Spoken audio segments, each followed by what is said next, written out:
Hey everybody. Okay, so you've now done week one discussion board talking about defining entrepreneurship and things like that. This week, just posting information more about what it means to be an entrepreneur, and we're going to take that a little bit further this week. We're going to actually talk about it. We're going to talk about it now during COVID-19 as well, how that may change things as we move forward. Yeah, actually, most of the posts I've reviewed so far have been quite good. Key to remembering what is an entrepreneur, it's a little bit of a personal thing. There is no fixed answer. I've posted several videos and things like that for you to watch, as well as this one. And please watch this one last.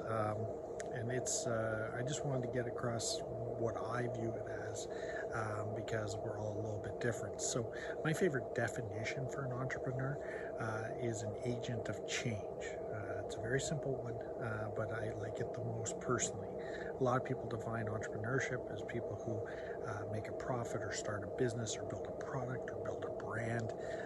And we're going to talk about some really cool ones, because there is some awesome ones out there. I mean, we'll touch on Tesla. We're going to talk about Red Bull.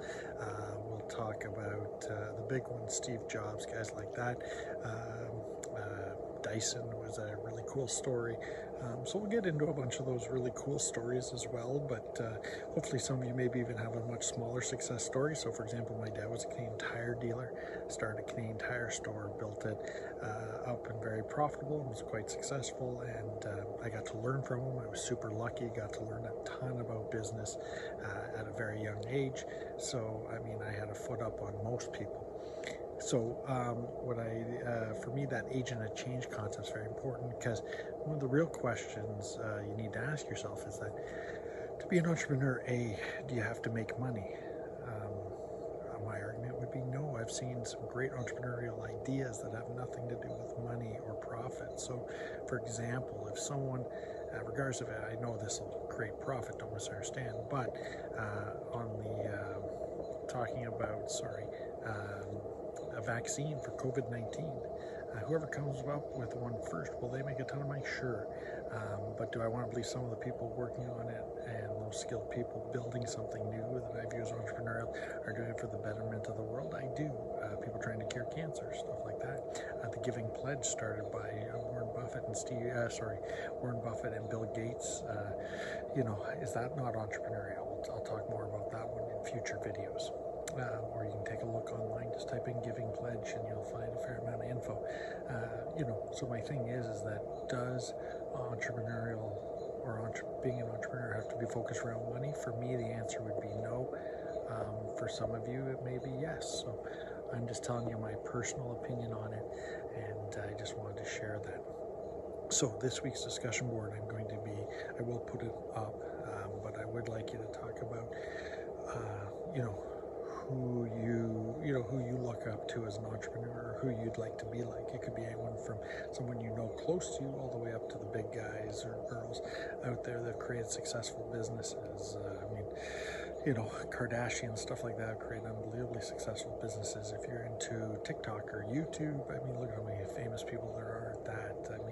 My kids, for example, are in love with J House, which is a YouTube family channel thing, and they've got like 25 million views on most of their stuff, so they're quite successful. So my whole thing is, it can be in so many different areas, whatever it is that drives you. Like I said, it can be smaller, like someone you know, or it can be someone big. I'm a big fan of Elon Musk, in the sense of what he's done with Tesla, what he did with PayPal, what he's done with SpaceX. But on the other side of it, he's kind of a weird dude. He's done some, weird things, like the naming of his child. That was pretty crazy recently. So my whole thing is, he's done some weird, good and bad things. But is he an innovator? Yes. Is he pretty impressive? Absolutely, in my opinion. But Steve Jobs, Warren Buffett, Bill Gates. Like I said, there's tons and tons of great examples on the big scale, but also on the small, and also sporting industry. You want to take a good golfer, but was never anywhere near the best, in my opinion. I'm a golf pro by background. It would be Greg Norman.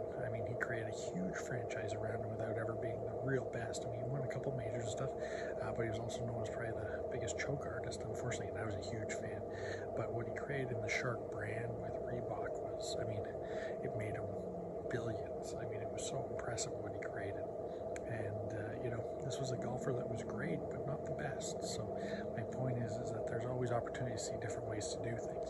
So anyway, I want you to talk about who, you know, you look up to as an entrepreneur, who you'd like to be like and why. And then I want you to sort of tell me your top 3 things you think you need to be an entrepreneur or driving factors. Okay. I will tell you right now that if money is one of your top 3 for what your idea is, don't do it. I have created a fair amount of ideas, and I can tell you the ones that make me the most. Money is the byproduct, not the driver. If the driver's the money, you need to find something you're more passionate about.